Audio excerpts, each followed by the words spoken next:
పటాన్చెరు నియోజకవర్గంలో గూడెం మైపాల్ రెడ్డి గారిని ఎదుర్కొనే సత్తా కాటా శ్రీనివాస్ గారికి లేదనేసి ఇప్పటికీ ఎప్పటికీ ఉండదనేసి బీఆర్ఎస్ వర్గాలు బలంగా చెప్తున్నాయి. ఎన్నెట్లతో గెలిచిండు?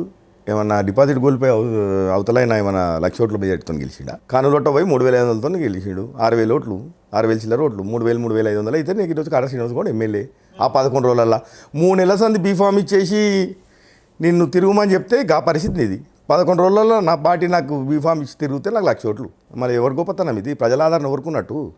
నువ్వు దొంగ ఓట్లు వేసుకొని ఇక్కడ ఈక్వేషన్లలో మధు 45,000 ఓట్లు తీసుకుంటే కదా నువ్వు గెలిచినావు. లేకపోతే ఈరోజు కాటా శ్రీనివాస్ కూడా 30-40,000 మెజార్టీతో ఈరోజు పటాన్చెరు ఎమ్మెల్యే. టీపీసీసీలో గెలిచిన నాయకులకు ఇచ్చిన ప్రాధాన్యత ఓడిపోయిన నాయకులకు ఇవ్వట్లేరని ప్రచారం జరుగుతుంది అన్న. ఇదంతా కూడా ప్రభుత్వం అన్నప్పుడు అనేక రకాలుగా ఉంటుంది. ప్రభుత్వం వచ్చిన తర్వాత కానీ వాస్తవానికి మీరు అలాంటి సమస్యలు ఎదుర్కోవట్లేరా? టీపీసీసీ నుంచి ఉన్నాయి కొన్ని పరిస్థితుల్లో. మొన్న కూడా మైపాల్ రెడ్డి కొన్ని పరిస్థితులలో వాళ్ళు తీసుకోవాల్సి వచ్చినప్పుడు ఇవన్నీ ఇబ్బందులు ఉండనే ఉంటాయి కదా. కాంగ్రెస్ పార్టీతో కలిసి పనిచేస్తుర్రు.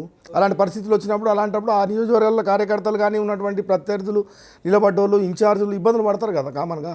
కాంగ్రెస్ పార్టీ అధికారంలో ఉన్నా కూడా మీరైతేంది, మీ క్యాడర్ అయితేంది, మీ కార్యకర్తలు అయితేంది హ్యాపీగా ఉన్నారా? సంతృప్తిగా నా చిన్నవి ఉంటాయి, ఏడైనా ఉంటాయి. ఓ సంసారంలోనే ఉంటాయి. ఒక కుటుంబంలో చిన్న సంసారంలోనే అనేక రకాలుగా ఇబ్బందులు ఉంటాయి. నలుగురు ఉంటే 4 రకాలుగా ఉంటాయి. అలాంటప్పుడు ఇంత పెద్ద పార్టీలో ఉంటాయి కదా. దాన్ని ఖచ్చితంగా సరి చేసుకుంటాం. కార్యకర్తలకు ఇవ్వాల్సినటువంటి కొన్ని పరిస్థితులలో కొన్ని పార్టీ పోస్టులు కావచ్చు, అధికారం వచ్చినా కొన్ని ఫలాలు వాళ్ళు ఆశిస్తారు, అలాంటివి కావచ్చు. ఇలా కొన్ని ఉండొచ్చు, కొన్ని ఇబ్బంది జరగలేవని నేను అనను. కాంగ్రెస్